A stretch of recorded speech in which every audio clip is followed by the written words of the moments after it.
Hello everybody, Haku here with my review for Tower of God Chapter 359, so Season 2 Episode 279.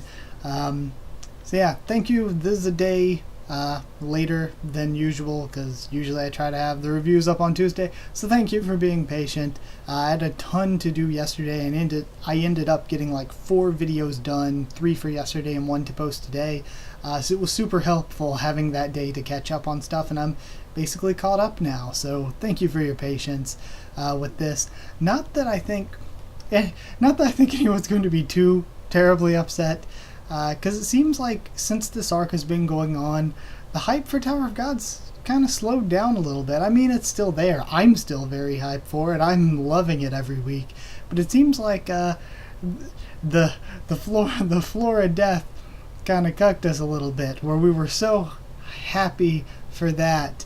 And then it kind of like expectations were built up super high, so even though it was really good, it wasn't what the expectations were built up to be, and that kind of slowed people's roll when it came to hype a little bit. And this arc is just, I don't know, I've gotten super into it, but from what I've heard from a lot of other fans, they just haven't been as super into it as I am. But either way, I guess let's discuss the chapter. I've wasted a minute of your time.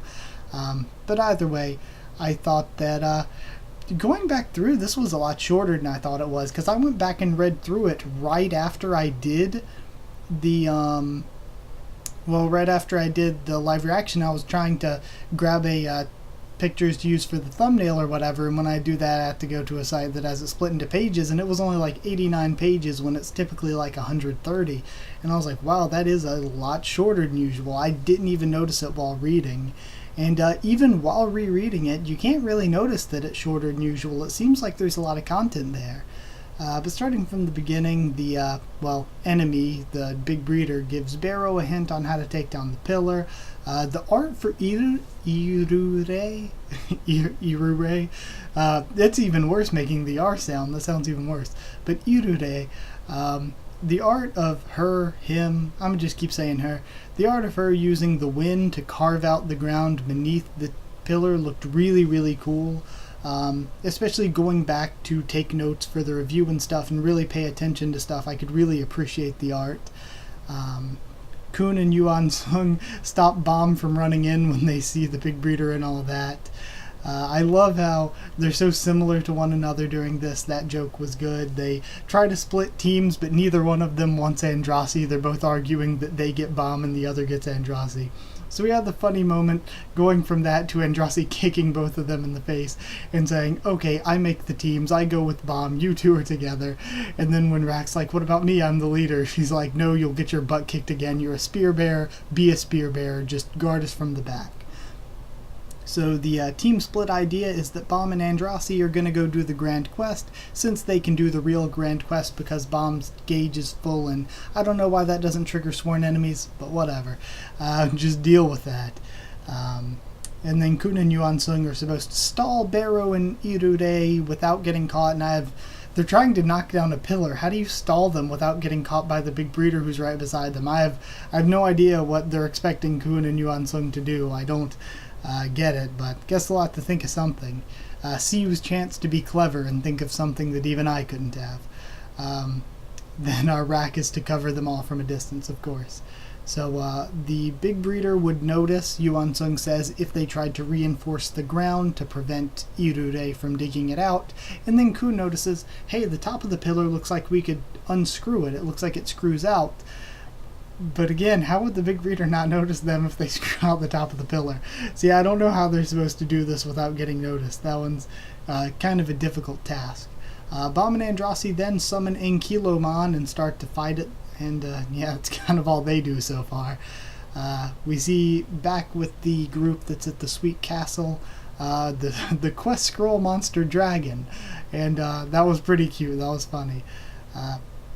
But before they start a quest, Bata says, hey, can any of you, Sachi, good young man, can you point me up toward that straw on the giant ice cream cone?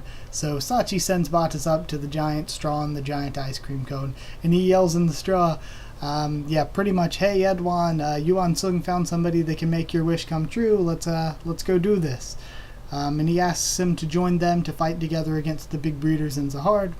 Then we see one of Edwan's sons, presumably he calls him father, and he's like, so father, what do we do? And Edwan's like, see, he is keeping his promise. He's actually doing it.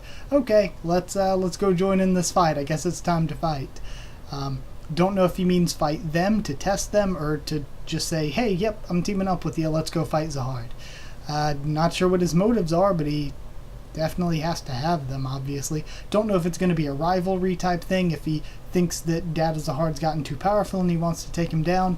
Getting kind of deja vu, feel like I've said that in discussion before. Maybe I said it after the live reaction when I finished the chapter. So I'm not sure his motives, but yeah, he wants to get in on that action with that fight, I guess.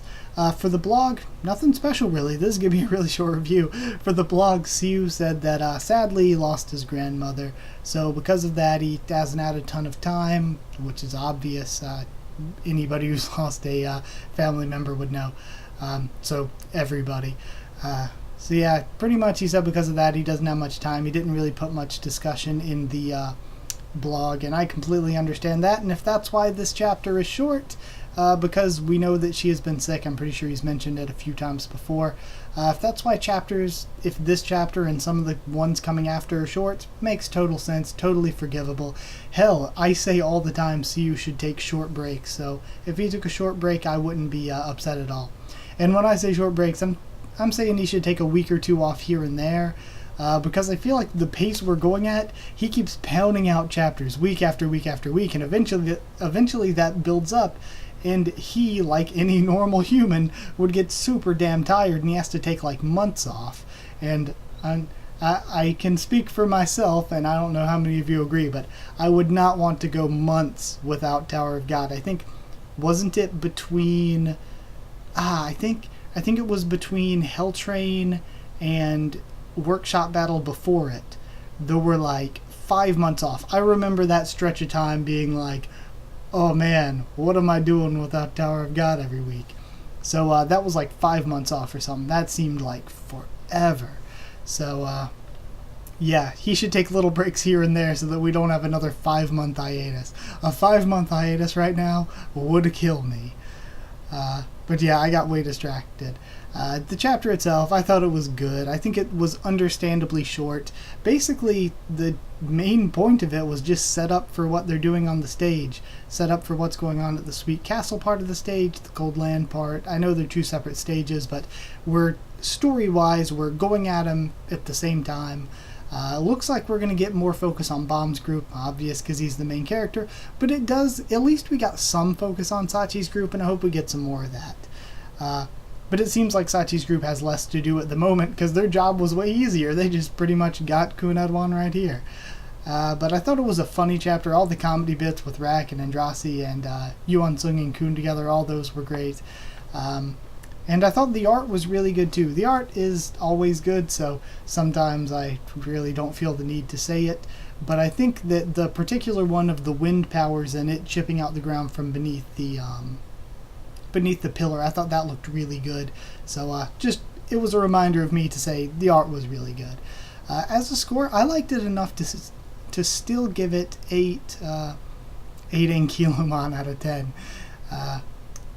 Yeah, and Ankylomon, just in case that wasn't clear earlier, I think it was. But that's just what I was calling the quest monster they summoned. So yeah, 8 out of 10. I enjoyed it. Hope you liked it too.